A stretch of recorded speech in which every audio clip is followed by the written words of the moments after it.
Doctor Yunus সাহেব মানে কলা গাছের লাগান দাঁড়িয়ে আছে, চুপচাপ দাঁড়িয়ে আছে। দেশের কোনো মনে করেন না পাইতে পুলিশের কাছে গেলে ওনারাই বলে যে আমরা তো ভাই নিজেরাই একটু দুর্বল। তাহলে পুলিশরা দলে এই কথা বলে, ছাত্ররা দলে এই কথা বলে, সরকার দলে এই কথা বলে, তাহলে দেশের জনগণ কার কাছে যাবে মনে করেন? তাদের বিচার নিয়ে কার কাছে তারা নিরাপদ? আমরা তো কারো কাছে নিরাপত্তা দেখতেছি না। আমরা 5 তারিখে মনে করেন একটা শরীর ছাড়া আমরা দেশ থেকে সরালাম কি কারণে? নিরাপত্তার কারণে। দেশের মানুষ শান্তিতে থাকবে, দেখবে, ভালোভাবে ঘুমবে। আমরা কই নিরাপত্তা পাইলাম? 5 তারিখের পর থেকে নিরাপত্তা দেখান। এটা বলে হট্টগোল, জ্বালাও পোড়ার আন্দোলন একটা লাগে। এই যে মানুষের প্রতিহিংসা, যতক্ষণ পর্যন্ত ভেতর থেকে মানুষের প্রতিহিংসাটা দূর না হবে ততক্ষণ পর্যন্ত দেশের কোনো উন্নয়ন হবে না। পুলিশের নামে পুলিশ হাতে, পুলিশের হাত তো বর্তমানে বাধা দেখতেছি। তারা কিন্তু মনে করেন জনগণের তেমন সেফটি দিতে পারতেছেন। পুলিশের সামনে মারধর করতেছে, পুলিশ চুপচাপ দেখতেছে। শিল্পীরা নিরাপত্তা নাই এবং বাংলাদেশের মানুষ আমি মনে করতেছি না এই মুহূর্তে কোনো নিরাপত্তার সহিত চলাফেরা করতে পারতে। আমরা রাত পোয়ালে খুন খারাপে এবং লুটপাট ছিনতাইকারী অতিরিক্ত বেড়ে গেছে। সেই হিসেবে দেখা যায় দেশ কিন্তু এই মুহূর্তে আমরা মনে যতই লোক বলেও যে দেশ কিন্তু এখন শান্তশিষ্ট থাকে না, দেশ কিন্তু কোনো শান্তশিষ্ট নাই। স্টাইল পাল্টাতে এই যে সোশ্যাল মিডিয়ার থেকে আস্তে আস্তে যে শিল্পীরা বেকার হয়ে যাইতেছে। আপনি ধরেন হঠাৎ করে আপনি একটা জিনিস বন্ধ করে ফেলে তো পারবেন না, কারণ যারা বিনোদন শিখেছে, যারা চলচ্চিত্র দেখে তাদেরকে ধাম করে ঘরের মধ্যে বন্ধ করে রাখলে এত বছর ধরে তাদের কেরিয়ার গড়েছে, তারা কি করে খাবে? তাই যে কোনো জিনিস আস্তে আস্তে আপনি বন্ধ করেন, সবই আপনি বন্ধ করেন, কিন্তু আস্তে আস্তে তাদেরকে সুযোগ দেন। ধাম করে দিলে আপনি বন্ধ করেন, তাহলে এতগুলো শিল্পী সমাজের লোকজনগুলো তার যাবে কোথায়? তাদের মুখে রাস্তা করে তারা কি করে খাবে বলুন? এবং আপনার এখন তো ইনকাম তো এটাই আসলে এটাই। এখন আমরা মিডিয়া নিয়ে আসেন বর্তমানে, আপনারা সবাই জানেন। এখন মনে করেন আমাদেরকে মনে করেন আজকে দিন এই যে দেখেন ছিনতাইকারী বেড়ে গেছে, লুটপাট বেড়ে গেছে, হায়দাকার বেড়ে গেছে, আরও বাড়বে। যখন মনে করেন এদের ইয়াং ছেলেপেলে আছে, তখন মিডিয়াতে যে ভদ্র সমাজেরা আছে যারা মনে করেন সম্মানিক ভয় করে, তারা যখন দেখবেন রোজগার করতে পারবে না, তারা আস্তে আস্তে নিজেদের তো ডাকাতি করা শুরু করবে, তারা নিজেরা চিন্তাই করবে। কারণ পেটে যখন যে আছে রোজগারের জন্য তারা বাইরে যাবে। তাহলে আপনারা সন্ত্রাসী ডাকাতকে তো নিজেরাই মনে করেন বানানোর হাতিয়ার হিসেবে তৈরি করে দিতেছেন। তাদেরকে রোজগারের ব্যবস্থা না করে তারা রোজগারের রাস্তাগুলো বন্ধ করে দিতেছেন। তাহলে তারা কি করবে? একদিন দেখবেন তারা অবশ্যই এই মনে করেন জনগণের মনে করেন তারাই একদিন দেখবেন ধারালো অস্ত্র হয়ে তৈরি হয়ে যাবে। তারাই মনে করেন চিন্তাই করবে, তারাই ডাকাতি করবে। কারণ তাদেরকে সেই ব্যবস্থা না করে দিয়ে তাদেরকে একটা সুষ্ঠুভাবে চলাফেরা করে একটা পথ দেখে দেন আপনারা। আলম, তাহলে কি পুলিশি কার্যক্রমটা বাংলাদেশে নাই? মানে পুলিশ কি দুর্বল? পুলিশ এই মুহূর্তে দুর্বল। কেন পুলিশ দুর্বল মনে করবো? দেখেন যে কোনো জায়গায় মানে পুলিশের সামনে আমি গত কয়েকদিন আগে একটা কোন জায়গার জন্য দেখলাম যে সন্ত্রাসী পুলিশ কোর্টে থেকে নিয়ে যাইতেছে, মনে করেন তার হাত দিতে আসে, সেখানে মনে করেন তাদেরকে মুখে দৌড়ে ধাপে মারধর করা হইতেছে, পুলিশ চাইতেই দেখতেছে। আমি দেখলাম এই নরসিংদী কদিন আগে, নরসিংদী একটা কোর্টে দেখতে ঘটনা। আচ্ছা, মানুষের সবার কথা বাদ দেন, আমি হিরো আলম কোর্টে গেলাম, আপনি হলো যে একটা মামলা করার জন্য কোর্টে, সেখানে কোর্টে আমাদের উপর মারধর করা হলো। তাহলে আমি তো নিজেও নিরাপদ নেই কোর্টে। আমি জন্য আইন পুলিশেরা চাইতেই দেখতেছে, পুলিশের সামনে মারধর করা হলো, পুলিশের সামনে কোর্টে আমাকে বাধা দেওয়া হলো। তাহলে আমি তো নিজেই সাক্ষী, মানুষের সাক্ষী নেওয়ার দরকার নেই। আমি তো নিজে তো আইন আদালতে দেওয়ার নিরাপত্তা নাই। আমি সেই আদালতে কোর্টে বিচার করলে বিচার পাইতেছে না, তাহলে মানুষ কোন জায়গায় শান্তিতে আছে বলেন? রাইট। তার মানে কোর্টেও তো নিরাপদ না। কোর্টেও নিরাপদ। আমি তো নিজেই তো হেনস্থ শিকার হয়েছে কোর্টে তো আমার উপর হামলা করা হয়েছে, কোর্টে তো আমাকে মারধর করা হয়েছে। এই গত কিছু 5 তারিখের পরে যে আমি বগুড়ায় আদালতে আমাকে মারধর করা হয়েছিল, ঠিক না? তাহলে নিরাপদ কোন জায়গায়? কোর্টে নিরাপদ, পুলিশটা চুয়া চায় থেকে দেখতেছে, কিছুই করার নেই। আলম, শেষ করে দিব, আপনি কি ডক্টর ইউনূসের দায় দেখেন তিনি আসলে কঠোর হওয়া উচিত? আসলে কঠোর হওয়া উচিত। তা আমরা তো মনে করেন যে আমরা এর আগে যে একটা 111-এ যে আমরা সরকার দেখেছিলাম যে মির্জা ফখরুলের সরকার, তখন যেমন তত্ত্বাবধায়ক সরকার যে করেন কঠোর একটা আইন নিয়েছিল, যে সব পড়ায় কেমন একটা দেখাইছিল। আমরা মনে করলাম যে তত্ত্বাবধায়ক সরকার ডক্টর ইউনূস দিয়ে এরকম কিছু দেখবো, দেশে যেখানে অত্যাচার যে কোনো দল যাই হোক না, একটা শাসন করে দেশটা একটা গঠন করবে। আমরা তো দেখতেছি আমাকে ডক্টর ইউনূস সাহেব মানে কলা গাছের লাগান দাঁড়িয়ে আছে, চুপচাপ দাঁড়িয়ে আছে। দেশের কোনো মনে করেন না পাইতে পুলিশের কাছে গেলে ওনারাই বলে যে আমরা তো ভাই নিজেরাই একটু দুর্বল। তাহলে পুলিশরা দলে এই কথা বলে, ছাত্ররা দলে এই কথা বলে, সরকার দলে এই কথা বলে, তাহলে দেশের জনগণ কার কাছে যাবে মনে করেন? তাদের বিচার নিয়ে কার কাছে তারা নিরাপদ? আমরা তো কারো কাছে নিরাপত্তা দেখতেছি না। আমরা 5 তারিখে মনে করেন একটা শরীর ছাড়া আমরা দেশ থেকে সরালাম কি কারণে? নিরাপত্তার কারণে দেশের মানুষ শান্তিতে থাকবে, দেখবে ভালোভাবে ঘুমবে, আমরা কই নিরাপত্তা পাইলাম? 5 তারিখের পর থেকে নিরাপত্তা দেখান। এটা পরে হট্টগোল, জ্বালা পোড়ার আন্দোলন একটা লাগে। এই যে মানুষের প্রতিহিংসা, যতক্ষণ পর্যন্ত ভেতর থেকে মানুষের প্রতিহিংসাটা দূর না হবে, ততক্ষণ পর্যন্ত এই দেশের কোনো উন্নয়ন হবে না। অনেক ধন্যবাদ হিরো আলম, অনেক ধন্যবাদ। তো বইমেলা আসলেন, মানে পরিস্থিতি আমরা দেখলাম যে প্রচুর মানুষের ভিড় হলো, আপনাকে এক প্রকার ভক্তরাই বিভিন্ন রকম ঘটনা ঘটছে, আপনার কাছ থেকে শুনতে চাই কি হয়েছে। আসলে এবার তো বইমেলায় আমার কোনো বই বের হয়নি। অনেকে বলছিল যে হিরো আলম ভাই বইমেলায় আসেন একবার, আর আমার এক খুব কাছের একজন সাংবাদিক ভাই, দুর্জয় ভাই, তাই একটি বই এবার বের করেছেন। তার বইটি আর কি তার স্টলে আজকে আসার জন্য বলেছিল, তার স্টলে এসেছিলাম, একটা বইও নিয়েছি। নেওয়ার পরে এখান থেকে ঢোকার সাথে সাথে এত পরিমাণ জনগণের ভিড়, শুক্রবার দিন আজকে ভিড়ের মনে করেন ঠেলায় মুখে স্টলে পরে ভেঙে গেছে। বই তৈ ছিল, লোকজন জনগণ ঠেলা ঠেলে ওই স্টলে পরে ভেঙে গেছে। সামনেটা যত বই ছিল সব মনে করেন নাই, জনগণ তো জানেনি। একবার মনে করে হয়ে দিয়ে উঠলে মনে করি তাদেরকে থামান খুব মুশকিল হয়ে যায় আর কি। এর মধ্যে একদল আছে ভালো, একদল আছে খারাপ। কেউ দল মনে বই কিনতেছে, কেউ ইফটিজিং করার জন্য আছে। আর আপনি তো জানেন গত কিছুদিন ধরে আমাদের বই মেলা থেকে শুরু করে যে কোনো জায়গায় যে কোনো সেলিব্রিটি হোক, যে কোনো লোকজন ভালো কোনো লোক হয়ে যায় যে ভুয়ো ভুয়ো বলে একটা শব্দ তারা মনে করেন একদম এমন একটা ব্যবহার করে, মানুষ সেখানে যাওয়া খুব কঠিন হয়ে যায়। সব কিছু মিলে ওখান থেকে যখন হুমসিকেলে একটা শুরু হয়, তখন আমাকে বই স্টল থেকে বের করে কোনো রকম থেকে সেখানে পুলিশটা মনে করেন বের হওয়ার পরে পুলিশ তখন নিরাপত্তার সহিত যখন দেখুন আটকাতে না পারে, তখন দেখেছেন আপনারা আমাকে কোলে করে কিন্তু তাদের মনে করেন ভিতরে নিয়ে যায়, গার্ড রুমে নিয়ে যায়, রাখে সেখানে। তারপরে সেখানে পরিস্থিতি শান্তশিষ্ট হলে তারপরে সেখান থেকে আর কি বের হয়। পুরো দেশেই তো আসলে শিল্পীরা নিরাপদ না, কোনো মানুষ সেভাবে নিরাপদ না। বিভিন্ন ঘটনা ঘটছে, শোরুম উদ্বোধন করতে গিয়ে ঝামেলা হচ্ছে, আপনি কি বলবেন?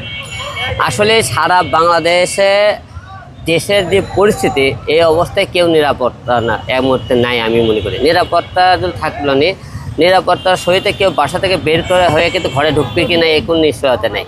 এবং আমাদের যারা শিল্পীরা আছেন, শিল্পীরা এবং সেলিব্রিটিরা বেশি লাঞ্ছিত হইতেছে। যে কোনো জায়গায় দেখেন তারা আপনাদের এলাকায় একটা দোকান উদ্বোধন করলে, যে কোনো জায়গায় একটা অনুষ্ঠানে আমাদেরকে কেন নেওয়া হয়?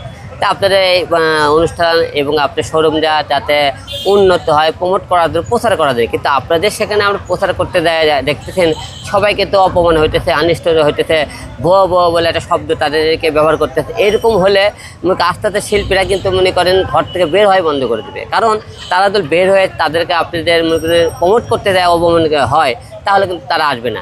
এখন আমি দেখতেছি শিল্পীরা নিরাপত্তা নাই এবং বাংলাদেশের মানুষ আমি মনে করতেছি না এই মুহূর্তে কোনো নিরাপত্তার সহিত চলাফেরা করতে পারতে। আমরা রাত পোয়ালে খুন খারাপে এবং লুটপাট ছিনতাইকারী অতিরিক্ত বেড়ে গেছে। সেই হিসেবে দেখা যায় দেশ কিন্তু এই মুহূর্তে আমরা মনে যতই লোক বলে যে দেশ কিন্তু এখন শান্তশিষ্ট থাকে না, দেশ কিন্তু কোনো শান্তশিষ্ট নাই। এই মনে করি আন্দোলনের মধ্যে কিন্তু আমিও হিরো আলম ছিলাম, আমাকে তো কম আন্দোলনের মধ্যে ছিলাম, মার খেয়েছি, দৌড়দৌড়ি করেছি, কত কী হয়েছে দেখেছেন। তারপরেও কিন্তু হেনস্থার শিকার আমি হই, যে কোনো জায়গায় গেলে আমিও কিন্তু হেনস্থার শিকার হইতেছি। কিন্তু এই জন্যই কিন্তু আমরা দেশ স্বাধীন করিনি। সেই হিসেবে বলতে চাই দেশ কিন্তু নিরাপত্তা নাই, যাই যতই যা বলুক দেশ কিন্তু শান্তশিষ্টভাবে কেউ এখন পর্যন্ত নিয়ন্ত্রণটা আনতে পারেনি। হিরো আলম, হাসিনার সময়ও আপনি অত্যাচারিত হয়েছেন, আপনার উপর নির্যাতন করা হয়েছে, আপনাকে মারধর করা হয়েছে, এবং এখনও মানে সেই পরিস্থিতির উন্নতি নাই, বরং একই ঘটনা ঘটছে। আপনি বই কিন্তু উদ্বোধন করতে আসেন নাই এবং আপনার বইও বের হয় নাই। আপনি বইমেলা আসছেন সুন্দরভাবে, আপনি যেভাবে সবার সঙ্গে মেশেন সেইটা না করে সবাই স্টলেরও ক্ষতি করলো, আবার আপনারও যে ঝামেলাটা দেখলাম। হ্যাঁ, এখন দেখেন এই স্টলের ক্ষতি করলো এবং দেখেন আমাদের উপর দেখেন যে আরে মনে করেন লোকজন মনে করেন স্লোগান দিচ্ছে হিরো আলম মনে করেন অন্য লোক ভুয়ো ভুয়ো বলে। তারপরে মনে করেন দেখেন ওই ধাক্কা ধাক্কি সেলফিলে তুলে দিয়ে আছে, ধাক্কা দেখে মনে হচ্ছে আমাকে মনে করেন মারধর করতেছে, দেখে মনে করবে আমার উপর মুখে অ্যাটাক করেছে, মারধর করছে। অথচ মারধর না, এক ধরনের লোকজন সেলফি তোলার জন্য হট্টগোল বাড়াচ্ছে, আর এক ধরনের লোক মনে করেন তারা এই বিশৃঙ্খলা কীভাবে ঘটে, এটা প্রতিটা একটা গ্রুপের একটা সিন্ডিকেট বাহিনী আছে মেলায়, আগেও ছিল এখনও আছে। তারা কিন্তু প্রতিটা বারের মধ্যে এবারেও মেলায় দেখে হট্টগোল করার চিন্তা ভাবনা করতেছে। কারণ পুলিশ কিন্তু আমি দেখতেছি যতই মনে করেন বলে পুলিশের নামে পুলিশ আছে, পুলিশের হাত তো বর্তমানে বাধা দেখতেছি। তারা কিন্তু মনে করেন জনগণের তেমন সেফটি দিতে পারতেছে না। পুলিশের সামনে মারধর করতেছে, পুলিশ চুপচাপ দেখতেছে। পুলিশের সামনে মনে করেন যারা চিন্তা করতে পুলিশের দেখতেছে। কারণ পুলিশ যখন ওকে ধরতে যায় পুলিশকে উল্টে অ্যাটাক করতেছে। পুলিশ সেই কিছু চিন্তা আপনাকে পুলিশ কিন্তু নিজেরা কী করতে নিজেকে সেফটি করে তারা কিন্তু লোককে ছাড়া থেকে দেখতেছে। তাহলে নিরাপদ কোথায়? মানুষ নিরাপদটা আমরা কোনো জায়গায় দেখতেছি না এই মুহূর্তে। আমি সেইটাই আমি এটাই বলছিলাম যে তাহলে তো মানে হাসিনার সময়ও আপনি বা এরকম ঘটনা ঘটছে, এখনও ঘটতেছে, তাহলে কেন মানে এই ব্যাপারটা মানে ইউনূসের সময় তো আমরা প্রত্যাশা করছিলাম, কি বলবেন? এখন আমরা তো জানি, মনে করেন দেশে মনে করেন একটা মনে করছেন 5 তারিখে এই হাসিনা দেওয়ার পরে একটা দেশের পরিস্থিতি ভালো হবে, দেশের পরিস্থিতি ভালো, আমরা কিন্তু তা কোনো উন্নতি দেখলাম না। যে আমরা মনে করেন ডক্টর ইনো ছাত্ররা আমাদের সম্মেলন যারা আছে তারা দেশটা একটা নতুন করে গোছাবে, নতুন একটা সরকার আসবে। আমরা তো কোনো দেশে আজকে কয়টা মাস এগুলো দেশের কোনো উন্নয়ন নেই, এবং একের পর এক মামলা হামলা মারধর ছিনতাইকারী বেড়েই গেছে। যে আমরা তো এই জন্য কেউ দেশ স্বাধীন করিনি ভাই। দেশ স্বাধীন করছি আমরা শান্তশিষ্টভাবে, মানুষ যাতে গরিব মানুষ চলাফেরা করতে হয়, মানুষ ব্যবসা করতে উন্নয়ন হয়, এই জন্যে। কিন্তু তারপর থেকে দেখেন তো দেশে কী উন্নয়ন হচ্ছে। শেখ হাসিনা দেওয়ার পর থেকে দেশে কী উন্নয়ন হয়? অনেকে বলেছে হিরো আলমের হালাতে আওয়ামী লীগের দালালি কথাবার্তা বলে, দালালি করে, এত নিয়ে করতে। আরে ভাই, দালালি কথাবার্তা হিরো আলম হিরো আলম আগেও অন্যায় প্রতিবাদ করতে, এখনও অন্যায় প্রতিবাদ। আমি আপনাকে একটা কথা বলতে চাই, হিরো আলম রাজনীতি মাঠ ছেড়ে দিয়েছে, এটা মনে করেন, কিন্তু তাই বলে দেশের উপর অন্যায় অত্যাচার হবে হিরো আলমকে চুপ করে থাকবে না। যেখানে অন্যায় অত্যাচার জুলুম করবে হিরো আলম সেখানে কথাবার্তা বলবে। হয়তো রাজনীতি মাঠ থেকে চলে আসতে পারে, কিন্তু দেশের লোক আপনার দেশ ধ্বংস করবেন, দেশের উপর অন্যায় অত্যাচার করবেন, এই জন্য কিন্তু দেশ স্বাধীন করেন, এই জন্য কিন্তু হিরো আলম চুপ থাকবে না। ওই জন্য কিন্তু আমরা আবারও মাঠে নামবো, যারা আপনারা অন্যায় অত্যাচার করবে তাদেরকে কিন্তু আমরা আবারও এই দেশ থেকে তাড়ানোর চিন্তা ভাবনা করবো। হিরো আলম, আপনি একটা স্ট্যাটাস দিয়েছিলেন, আবু সাইদ মুগ্ধ, মানুষ এখন ক্ষুব্ধ, বুঝে গেছে জনতা, লক্ষ্য ছিল ক্ষমতা। আসলে আবু সাইদ মুগ্ধ আমরা মনে করছি না, আমরা কেন বলছি, আমরা মনে করছি আবু সাইদ মুগ্ধ দেশটা মনে করি আমরা মুগ্ধ করছে, এখন স্বাধীন হয়েছে, আমরা এই কথা মনে করছিলাম। বুঝে গেছে জনতা, বুঝে গেছে জনতা কেন, যে এই যে এত মনে করেন মারধর মানে সরা বুঝে গেছে জনগণ, তাদের দেশ স্বাধীন করা মূল লক্ষ্য ছিল, তাদের মূল লক্ষ্য ছিল তারা কী হারে মনে করেন তাদের সিংহাসন আসন কীভাবে দখল করবে সেই রকম। এই জন্য বলেছে আবু সাইদ মুগ্ধ দেশ, জনতা এখন ক্ষুব্ধ। কেন জনতা ক্ষুব্ধ হয়ে গেছে, এদের তাদের চলাফেরা ব্যবহারের উপর জনতা এখন ক্ষুব্ধ হয়ে গেছে। এই জন্য জনগণ বুঝে গেছে জনতা লক্ষ্য ছিল তাদের ক্ষমতা, জনগণ বুঝে গেছে তাদের মনে করেন দেশ স্বাধীন করার লক্ষ্য ছিল না, তাদের মূল লক্ষ্য ছিল ক্ষমতা। এই জন্য 4টি লাইন আমি লিখেছিলাম। আপনি কি সত্যি মানে হিরো আলম কি আগে যেমন নিরাপদ বোধ করতো হাসিনার সময় বা বাড়িতে বাসাতে কিংবা চলাফেরায়, এখন কি সেই নিরাপত্তা বোধ করেন? না, আমি আগেও মনে করেন নিরাপত্তা দেখতেছিলাম না, এখনও নিরাপত্তাটা বেশি ঝুঁকিপূর্ণ হয়ে গেছে। কারণ হয়ে গেছে আমি হিরো আলম মনে করেন কোনো এমপি মন্ত্রী যে কোনো দলই বলুক, আমি কিন্তু তাদেরকে সাথ দিয়ে কথাবার্তা বলিনি, কারণ আমি অন্যায় প্রতিবাদ করছি। এই জন্য সব দলই আমার শত্রু হয়ে গেছে এখন। এই জন্য আমার মনে করেন আগেও দিকে নিরাপত্তা নাই, এখন আরও বেশি নিরাপত্তা নাই। তা সত্ত্বেও আমাদের মনে করেন অত চিন্তা ভাবনা করলে তো আমরা ঘরে বসে থাকলে দিন চলবে না। তাই আমাদের এত মনে করেন জীবনের ঝুঁকি নিয়ে আমাদের কিন্তু পেটের দেয় কিন্তু বিভিন্ন জেলায় প্রোগ্রাম করতে হইতেছে, রাস্তা থেকে ঘরে বের হইতে। এটা দেখে আজকে বইমেলায় আসলাম জীবনের ঝুঁকি নিয়ে। আমাকে একদল মনে করেন তারা আমাকে ধাক্কা ধাক্কি করতেছে, একদল সেলফি তোলার জন্য আসতেছে, একদল ভুয়ো বলতেছে, নানান কর্তব্য। তাও কিন্তু আমি থেমে নাই, তা সত্ত্বেও কিন্তু আমি প্রতিদিন কাজের জন্য বের হইতেছে, যে কোনো অনুষ্ঠানে যাইতেছে, চেষ্টা করতেছি। আলম, শেষ প্রশ্ন, মানে এই যে বিভিন্ন যাত্রা, বিভিন্ন সার্কাসে আপনি অংশ নেন, নাচ করেন, সঙ্গে রিয়া মনেও থাকে, আপনি কি আসলে এবং বিভিন্ন জায়গায় বন্ধ হচ্ছে, কিন্তু আপনি খবর পান কি না? নিশ্চয়ই পান। বিভিন্ন জায়গায় এরকম অনুষ্ঠান, সাংস্কৃতিক অনুষ্ঠান বন্ধ করে দেওয়া হচ্ছে তৌহিদি জনতার ব্যানারে। এই ব্যাপারটা তো তাহলে আপনার রুজির ব্যাপারেও তো ঝামেলা। এখন দেখেন পৃথিবী যখন সৃষ্টি করেছে আল্লাহ পাক, সৃষ্টি করার পরে কিন্তু এত বিনোদন ছিল না। এখন কিন্তু বিনোদন ছাড়া লোকজন নাই, বিনোদন নিয়ে কিন্তু অনেকে মুখে দিন কাটাচ্ছে, বিনোদন নিয়ে কিন্তু অনেকের পেটের ভাত উপার্জন করতেছে। এই বিনোদনের দিয়ে কিন্তু অনেকে দেখেন আজকে বেকার জীবন যারা একটা করে মোবাইল হাতে নিয়ে তারা ব্লগ ভিডিও বানিয়ে কিন্তু তাদের কিন্তু সংসার চালাইতেছে অনেক। কিন্তু